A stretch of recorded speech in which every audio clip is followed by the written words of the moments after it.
আজ আমি সকালবেলায় উঠেই ট্রেন ধরেছি, খুব দ্রুত এসে ট্রেনটা ধরেছি। কত কুয়াশা বাইরে দেখতেই পাচ্ছ। আজ সাইকেল নিয়ে এসেছিলাম স্টেশনে এবং ট্রেন ঢুকছিল বলে তাড়াতাড়ি করে টিকিট না কেটেই ট্রেনে উঠে পড়েছিলাম। এবং টিকিট না কেটে ট্রেনে ওঠার সাজা তো ভোগ করতেই হবে। তা সেটাই হলো আমার সাথে আজ, সেটা আজ তোমাদের সাথে শেয়ার করব। চলো। ট্রেনটি যেতে যেতে মাঝ রাস্তায় এক জায়গায় দাঁড়ালো, হয়তো কোনো সিগন্যাল পাইনি, সেই জন্য দাঁড়িয়েছিল। তাই আমি বাইরের দৃশ্যটা তোমাদেরকে একটু দেখানোর জন্য গেটের কাছে আসলাম এবং গেটের কাছে এসে দেখছি যে চারিদিকটা কত সুন্দর লাগছে। এই টাইমটা মাঠগুলোতে হাঁটতেও ভালো লাগে, না কাদা থাকে, বড় বড় কোনো ফসল থাকে, খুব সুন্দর লাগে। এর ভেতরে আবার সর্ষের ফুল, আরও সুন্দর লাগে। দেখতে দেখতেই ট্রেনটা ছেড়ে দিল, ট্রেনটি আস্তে আস্তে সামনের দিকে রওনা দিল। আর আমি তোমাদেরকে এই সুন্দর ট্রেনের দৃশ্যটি দেখার জন্য একটু ভিডিও করছিলাম। ট্রেনটি আমার গন্তব্যস্থলে আর কিছুক্ষণের মধ্যেই পৌঁছিয়ে দেবে। আর তোমাদেরকে বলি, যে কথাটি বললাম, যেহেতু আমি আজ সাইকেলে এসেছিলাম তাই সাইকেলে আসতে গিয়ে একটু লেট হয়ে গেছে। তার উপরে এই কুয়াশা, ঠান্ডা পড়ছে প্রচণ্ড এবং ফলে ট্রেনটি ঢুকে গিয়েছিল স্টেশনে। তাই দৌড়তে দৌড়তে এসে আমি ট্রেনটি ধরলাম, টিকিট কাটিনি এবং টিকিট না কাটিয়ে ওঠায় আমার ফাইন করলো। ক টাকা ফাইন করলো সেটা আমি নেমে তোমাদেরকে বলছি, কারণ পলাশি ঢুকছে। পলাশি ঢুকে নেমে তোমাদেরকে দেখাচ্ছি সবই। আমাকে ফাইন করার পর চলে যাচ্ছিল। আমি বললাম যে আপনি আমার সাথে এত টাকা ফাইন করলেন, আমাকে একটা স্লিপ দেন। তারপরে বলার পরে দিল, না হলে কিন্তু দিতে চাচ্ছিল না। স্লিপ না দিলে কিন্তু সে টাকাটা ও নিজেই নিয়ে নিত, সরকারি খাতায় যদি না তুলে। তো এই যে আমাদের পিয়ারি পলাশি চলে এসেছে। সবাই জিজ্ঞাসা করতে আমার বাড়ি কোথায়, আমার বাড়ি কোথায়। তাই এই ভিডিওতে তোমাদেরকে দেখালাম আমার পলাশি বাড়ি। পলাশি থেকে একটু ভেতরে যেতে হবে, আমাকে টোটো ধরতে হবে। তো চলো আমি নামি।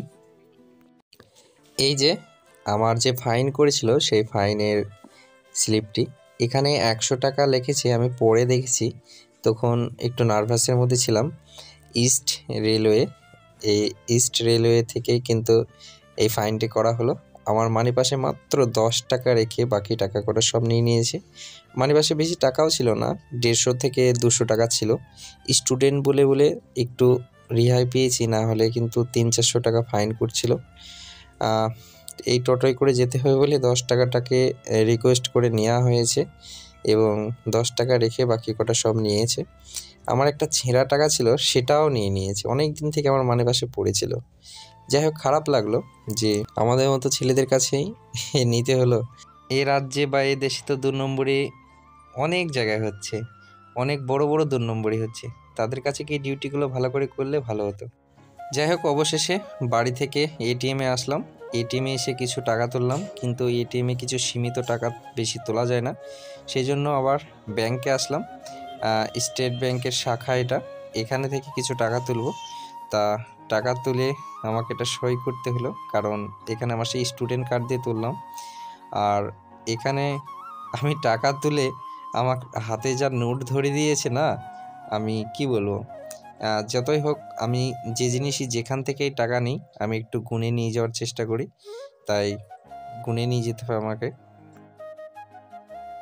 সেই জন্য আমি এখানে বসলাম এবং এগুলোকে গুনে তারপরে নিয়ে গেলাম। এরপরে আমাকে চলে আসতে হবে আজকেই, আমি তোমাদেরকে বললাম একটু আগে। সেই জন্য চলে আসবো বলে খাওয়া দাওয়া করে রেডি হচ্ছি। সেই সময় তানিয়া আরিফ আমার পিছু লেগেছে যে কাকা আমাকে একটু ঘুরতে নিয়ে যেতে হবে।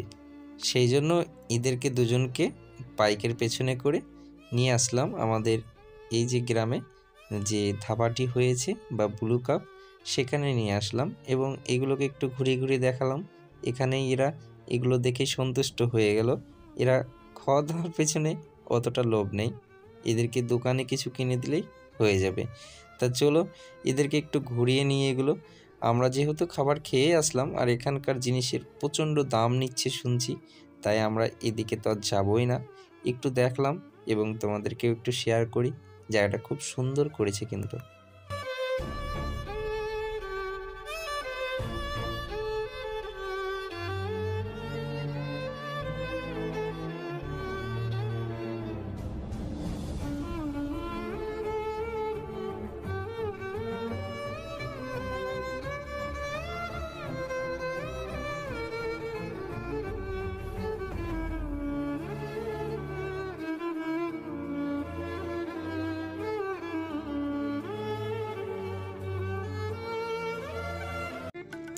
এরপর আমি বাড়ি থেকে বার হয়ে গেলাম।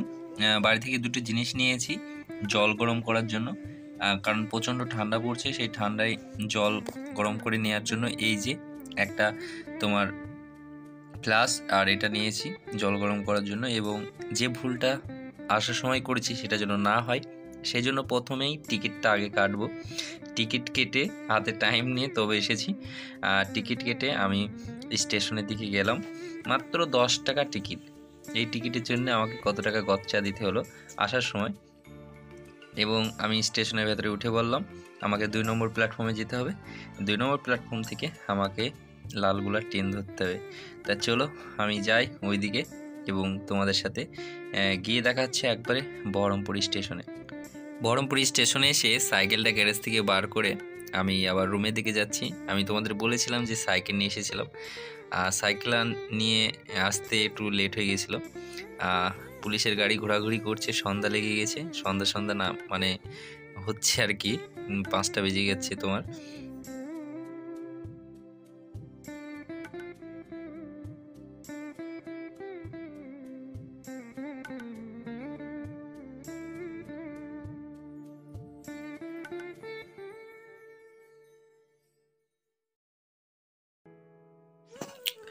যাই হোক, সবশেষে রুমে আসলাম। রুমে এসে সবাই দেখছি এসে দাঁড়িয়েছিল। আমি তাড়াতাড়ি করে ব্যাগগুলো রেখে পড়াতে লেগে গেলাম। এদের 5টা থেকে পড়ানো ছিল, আসতে আমার 5টা 10-20 বেজে গেছে। তাই এদেরকে ছুটি করে আমি পড়তে বসবো। আর এখন বাড়িতে থাকলে ওইদেরকে পড়ানোও হতো না, নিজের পড়াটাও হতো না। তাই আমি বাড়িতে বেশি থাকতে চাই না, চলে আসি। যে করেই হোক এবার আমাদের লক্ষ্য একটা পূরণ করতেই হবে। ভ্যাকান্সি কবে বার হবে সেটা তো বোঝা যাচ্ছে না। আমরা অনেক অপেক্ষায় বসে আছি, ভ্যাকান্সি কবে বার হবে। তা জানি না কবে বার হবে। তো যেদিনই বার হোক আমাদেরকে যেন শেষ লড়াই লড়তে হবে।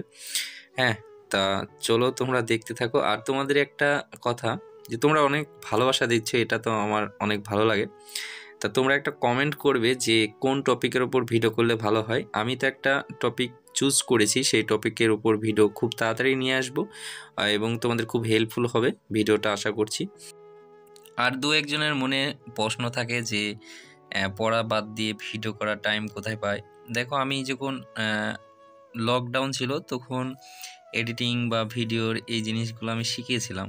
তা আমার ভিডিও এডিটিং করতে বেশি টাইম লাগে না। আর এই ভিডিওগুলোতে এডিটিং করার কোনো টাইম মানে লাগে না, আমার খুব বেশি হলে 30 মিনিট বা 40 মিনিট এরকম টাইম লাগে। একটু টাইম নষ্ট করতেই হয়, কিছু করার নেই। তাই এখান থেকে যদি কিছু টাকা আসে তা একটু টাইম নষ্ট করাই যায় 1 ঘন্টা। যাই হোক, ওসব কথা বাদ দাও। আমি ভিডিওগুলো পার্ট থাকে বসিয়ে দিয়ে একটা ব্যাকগ্রাউন্ড মিউজিক দিই, বাস হয়ে যায়। আর কিছু কথা হয়তো অ্যাড করতে হলে অ্যাড করি। দিন শেষে তোমাদের সাথে মন খুলে কথা বলতে পারি, এটা আমার কাছে অনেক অনেক মানে কি বলবো, ভালো লাগে। আর অনেক ভালোবাসা দিচ্ছ, এই ভালোবাসাগুলো তো কিনেও পাওয়া যায় না। অনেকের ভালোও লাগে যে অনেকে কমেন্ট করে দাদা ডেলি ভ্লগ চাই। রাজ বলে না একটা ছেলে, সে তো রোজ কমেন্ট করে আমাকে, থ্যাংক ইউ তার জন্য। সবাই ভালো থেকো।